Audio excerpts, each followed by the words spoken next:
મહુવા શહેરની અંદર જ્યાં જુઓ ત્યાં લાંબી લાંબી લાઈનો અને કતારો જોવા મળી રહી છે। ત્યારે વાત કરવામાં આવે તો જી હા કે મહુવા તાલુકા સેવા સદન ખાતે જે લાંબી લાંબી કતારો અત્યારે આપને નજરે નિહાળી રહ્યા છો, એમડી ન્યૂઝના ટીવી સ્ક્રીન ઉપર નિહાળી રહ્યા છો, તો હું તમને બતાવવાની કોશિશ કરીશ કે અત્યારે જે કેવાયસી અને આધાર કાર્ડની જે લિંકો કરાવવાની માટે લોકો લાંબી લાંબી લાઈનો કતારો લાગી ચૂકી હોય દ્રશ્યોમાં જોઈ શકો છો।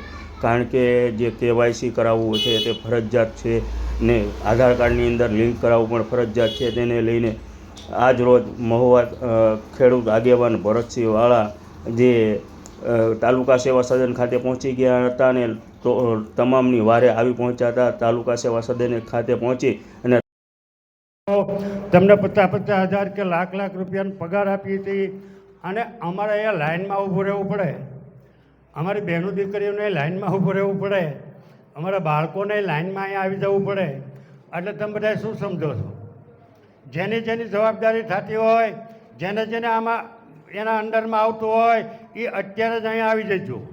મામલતદાર સાહેબને આવતું હોય તો મામલતદાર સાહેબ આવી જાય, ડેપ્યુટી કલેક્ટર સાહેબને આવતું હોય તો ડેપ્યુટી કલેક્ટર સાહેબ આવી જાય, પોલીસ અધિકારીના પીઆઈ સાહેબને ડીએસપીના અંડરમાં આવતું હોય તો એ અહીં આવી જાય। આ અમારી લાઇનનો ઉકેલ કીધી કુંવરજીભાઈ બાવળિયાએ 4 દિવસ પહેલાં કીધું। ગુજરાતના પાણી પુરવઠાના મંત્રી ગાંધીનગર બેઠા બેઠા અમારી રજૂઆતના ઉકેલ માટે કુંવરજીભાઈ બાવળિયાએ 4 દિવસ પહેલાં કીધું કે 3 દિવસમાં ઉકેલ આવી જાય। આ 4થો દિવસ છે તો ઉકેલ આવ્યો નથી।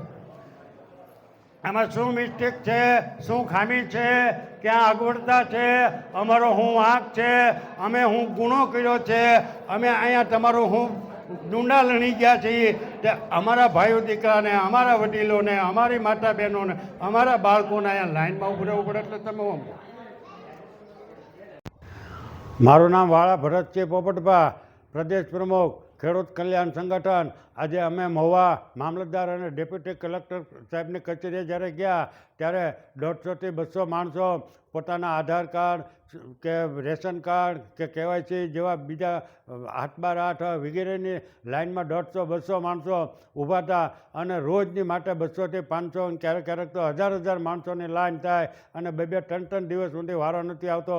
એટલે આજે અમારે ઓચિંતાની રેડ કરવી પડી અને ત્યાં સ્થળ ઉપર જ્યારે અમે પ્રોગ્રામ આપ્યો ત્યારે ખુદ મામલતદાર સાહેબના પ્રતિનિધિ અને ડેપ્યુટી કલેક્ટર સાહેબના પ્રતિનિધિ તરીકે એના મુખ્ય જે અધિકારી હતા એને આવી અને આ પ્રશ્ન હલ કરવાની જ્યારે ખાતરી આપી, પણ અમારા સ્થળ ઉપર જબરજસ્ત પ્રમાણમાં પ્રોગ્રામ આપવો પડ્યો અને લોકોની આ સમસ્યા છે એ 2-3 દિવસ પહેલાં જ ગુજરાતના પાણી પુરવઠાના મંત્રી કુંવરજીભાઈ બાવળિયાએ જાહેરાત કરી કે આ બધા જે પ્રશ્નો છે આધાર કાર્ડના કે ચૂંટણી કાર્ડના કે રેશન કાર્ડના કે કેવાયસીના કે ખેડૂતોના જે રજીસ્ટર કરાવવાના હોય એ તમામ પ્રશ્નો છે એ 3 દિવસમાં ઉકેલા જાય। આજે 4 દિવસ થયા પણ ગુજરાતભરની અંદર અમને સમાચાર મળ્યા છે કે એક પણ તાલુકાના કે એક પણ સેન્ટર ઉપર હજી મોટા પ્રમાણમાં લોકોની લાઈન છે।